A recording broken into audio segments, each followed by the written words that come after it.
Assalamualaikum warahmatullahi wabarakatuh. Salam sejahtera untuk kita semua. Bertemu lagi di mata kuliah konstruksi pengukuran bimbingan dan konseling ya. Oke, untuk hari ini kita akan membahas materi terkait dengan penyusunan tampilan administrasi instrumen. Setelah minggu lalu teman-teman sudah melakukan penyusunan ya, kemudian menentukan skalanya dan lain-lain. Hari ini kita membahas terkait dengan tampilan administrasi instrumen. Oke, ada beberapa pembahasan yang akan kita bahas. Yang pertama yaitu terkait dengan format, tata letak, dan tata tulis, kemudian penggunaan kertas dan warna, lembar jawaban, data identitas, instruksi atau petunjuk pengerjaan. Oke, untuk format dan tata tulis ini terdiri dari dua ya, ada tampilan luar atau cover dan tampilan dalam atau konten skala. Tampilan luar ini terdiri dari halaman cover lah ya, gitu ya. Halaman cover itu biasanya ada judul. Nah, jadi posisikan judul pada sampul dengan proporsional dan menarik gitu ya. Kemudian untuk penggunaan font itu juga gunakanlah jenis dan ukuran font yang jelas dan mudah terbaca. Kemudian ketika memberikan judul sebaiknya beri judul yang netral supaya tidak bias gitu ya. Kemudian tampilan dalam atau konten skala, penulisan item pernyataan gitu ya. Jadi yang perlu diperhatikan ketika menulis berkaitan dengan konten skala itu berkaitan dengan penulisan item pernyataannya itu ya. Gunakanlah kalimat yang singkat, padat, dan jelas gitu ya, tidak bermakna ambigu dan lain-lain. Kemudian penulisan pilihan jawaban, ini juga instruksinya harus jelas ya. Lalu penulisan kalimat memperhatikan ejaan yang disempurnakan, itu tadi harus padat, singkat, padat, dan jelas gitu. Maknanya bisa mudah dipahami lah istilahnya begitu ya, tidak membuat bingung responden yang akan menjawab. Teliti dalam menulis atau tidak ada typo, gunakan font yang wajar dan tidak ada halaman yang hilang atau tertinggal, karena nanti akan berpengaruh ketika kita akan melakukan pengolahan datanya ya. Kalau misalnya ada yang tertinggal atau halaman yang hilang, maka kita tidak bisa, data itu menjadi tidak lengkap gitu ya.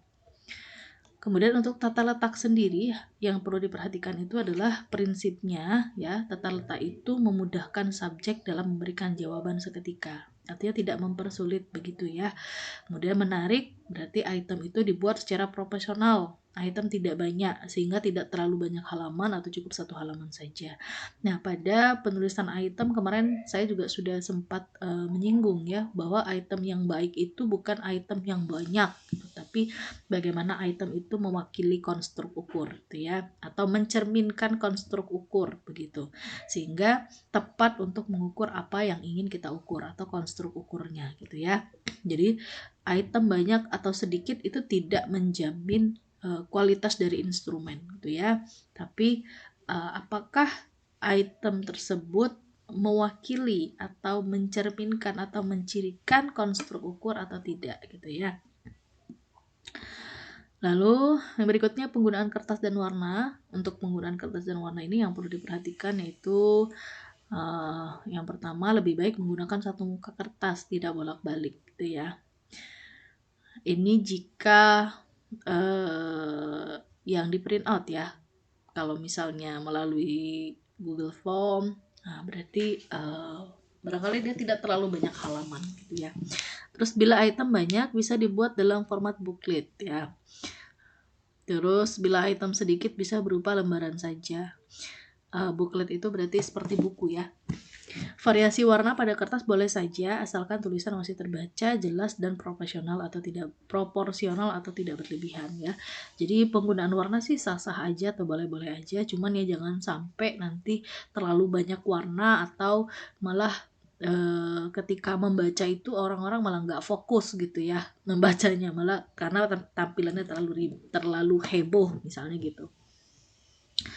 Kemudian lembar jawaban atau LJ bisa dibuat secara terpisah atau bisa langsung pada booklet jika item banyak ya, serta pastikan terdapat data identitas untuk diisi subjek. Lalu berkaitan dengan data identitas, ini berisikan data terkait identitas subjek yang relevan dengan tujuan alat ukur, misalnya nama, usia, suku, agama, pekerjaan, tingkat pendidikan, dan lain-lain. Pastikan hanya mencantumkan data yang dibutuhkan di data identitas gitu ya. Nah, berarti tergantung nanti data apa yang ingin kita dapatkan gitu ya dari pengukuran yang akan kita lakukan gitu. Kemudian instruksi atau petunjuk pengerjaan. Nah, untuk instruksi atau petunjuk pengerjaan ini berikanlah penjelasan instruksi itu. Oke, tetap harus disertakan gitu ya, walaupun sudah umum. Ya barangkali mungkin kita merasa kayaknya udah paham, udah ngerti deh. Siswa udah sering tuh ngisi-ngisi instrumen misalnya begitu ya. Tapi itu tetap harus disertakan gitu ya. Terus berikan instruksi dengan jelas, padat, dan to the point gitu ya. Jadi singkat, padat, dan jelas lah begitu kira-kira ya. Dan mudah dipahami instruksinya, tidak berbelit-belit gitu. Kemudian intonasi saat memberikan instruksi juga penting dan berikan contoh cara menjawab skala. Nah ini kalau misalnya nanti ketika kita memberikan instrumen ini secara langsung gitu ya, secara offline misalnya gitu, dengan memberikan lembaran kertas atau booklet ke siswa gitu, berarti kita harus menjelaskan instruksinya itu ya, apa instruksi yang penting dan kasih contoh gitu ya supaya jelas. Tapi ini juga bisa ditulisan gitu ya. Kemudian intonasi saat memberikan instruksi juga penting dan berikan contoh menjawab skala. Nah, maksudnya adalah kalimat instruksi mampu menjelaskan tugas yang harus dilakukan oleh subjek ya. Sorry, ini ada kesalahan penulisan. Ini untuk contoh ya. Ini judulnya, ini kan ada penggunaan warna ya. Tuh, udah skala persepsi siswa tentang dukungan sosial guru dan teman sebaya serta motivasi berprestasi, instrumen penelitian.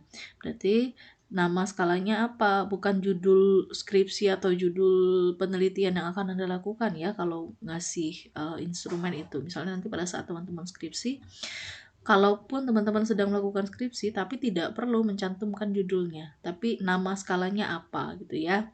Lihat dari konstruk ukur atau variabel yang diukur gitu ya. Misalnya kalau ini contohnya itu variabel yang diukur atau konstruk ukurnya adalah persepsi siswa tentang dukungan sosial guru dan teman sebaya serta motivasi berprestasi. Nah berarti skala ini ada 3 ya. Yang pertama yaitu skala persepsi siswa tentang dukungan sosial guru. Yang kedua skala persepsi siswa tentang dukungan sosial teman sebaya, dan yang ketiga yaitu motivasi berprestasi. Jadi ada 3 nih instrumennya tuh ya. Kemudian identitas kita, dari mana kita berasal gitu, ini perlu juga supaya nanti siswa merasa tidak abal-abal lah gitu ya. Takutnya nanti malah disalahartikan atau disalahgunakan gitu.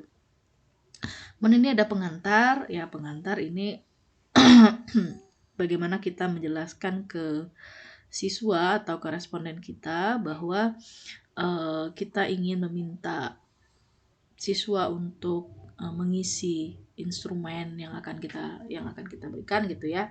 Terus kita berkomitmen bahwa informasi yang didapatkan itu akan dijaga kerahasiaannya gitu ya. Jadi tidak ada sangkut paut dengan nilai dan lain-lain gitu ya. Intinya ya kita mohon kesediaannya untuk mengisi supaya mereka bersedia, dan data-datanya akan dijaga kerahasiaannya dan digunakan untuk keperluan penelitian gitu ya. Kemudian untuk petunjuk umum pengisian instrumen, nah ini yang dijelaskan ya. Dijelaskan ini instrumennya terdiri dari berapa bagian gitu, terus tentang apa saja, lalu ketika mengerjakannya itu seperti apa gitu. Lalu ada identitas pribadi. Nah untuk identitas pribadi ini misalnya nama gitu ya, nama apakah itu perlu atau tidak, atau kita hanya butuh inisialnya saja atau seperti apa gitu ya. Nah, cantumkanlah identitas pribadi itu hal-hal yang memang kita butuhkan gitu. Kalau tidak kita butuhkan ya nggak perlu dicantumkan gitu. Untuk petunjuk pengisiannya ini masing-masing bagian 1 ya. Ini bagian 1, ini skala persepsi tentang siswa tentang dukungan sosial guru. Ini ada petunjuk pengisiannya seperti ini. Ini contohnya ya. Nah, kemudian nanti siswa diminta untuk mengisi gitu. Kalau sudah ada contohnya kan berarti di sini ada ininya. Nah, terus kalau misalnya ada pergantian halaman, ini kan ada nomor pernyataan, pilihan jawaban, sangat sesuai, sesuai, cukup sesuai, tidak sesuai, sangat tidak sesuai. Nah, ini juga di halaman berikutnya kalau sudah berganti halaman, walaupun nomornya nyambung gitu ya, ini juga tetap harus diberikan kepalanya ya gitu istilahnya, atau judulnya, nomor pernyataan tetap harus ada gitu. Supaya siswa tidak harus membolak-balik, oh iya tadi jawabannya apa ya gitu ya, kadang-kala kan kita tidak ingat atau lupa gitu. Jadi kalau sudah melihat di atas, oh ini ininya gitu ya, supaya lebih mudah gitu ya. Oke, baik teman-teman, barangkali itu penjelasan materi berkaitan dengan tampilan penyusunan skala gitu ya, penyusunan tampilan skala, sorry. Kemudian untuk berikutnya ini adalah tugas, silahkan teman-teman melakukan penyusunan tampilan dan administrasi dari instrumen yang telah disusun berdasarkan tugas sebelumnya ya. Jadi tugas-tugas yang kemarin itu yang teman-teman sudah susun ya, silahkan nanti lakukan penyusunan tampilan dan administrasinya, lalu nanti dikumpulkannya. Kemudian untuk minggu depan atau untuk next gitu ya, minggu depan memang kita belum masuk ke expert review, hanya saja kita sudah harus menyiapkan gitu ya, supaya nanti teman-teman tidak, karena nanti akan rebutan untuk mencari dosen expert review itu ya. Jadi silahkan teman-teman untuk mencari minimal 2 dosen ya. Minggu depan kita masih membahas mengenai sampling dan screening data, lalu ada konsep dari validitas dan habilitas ya, lalu kemudian nanti baru masuk ke uji expert review, berarti sekitar 2 mingguan lagi. Nah, tapi teman-teman harus sudah mencari minimal 2 dosen, dan itu sudah nanti saya cek siapa yang sudah saya ACC untuk expert review, itu silahkan untuk menghubungi 2 dosen, minta kesediaan dari beliau-beliau untuk melakukan expert review ya. Carilah dosen-dosen yang memang memberikan kontribusi yang baik atau yang bagus untuk instrumen yang telah teman-teman susun gitu ya, supaya teman-teman dapat insight dari hasil expert review itu tadi. Itu saja teman-teman, terima kasih. Assalamualaikum.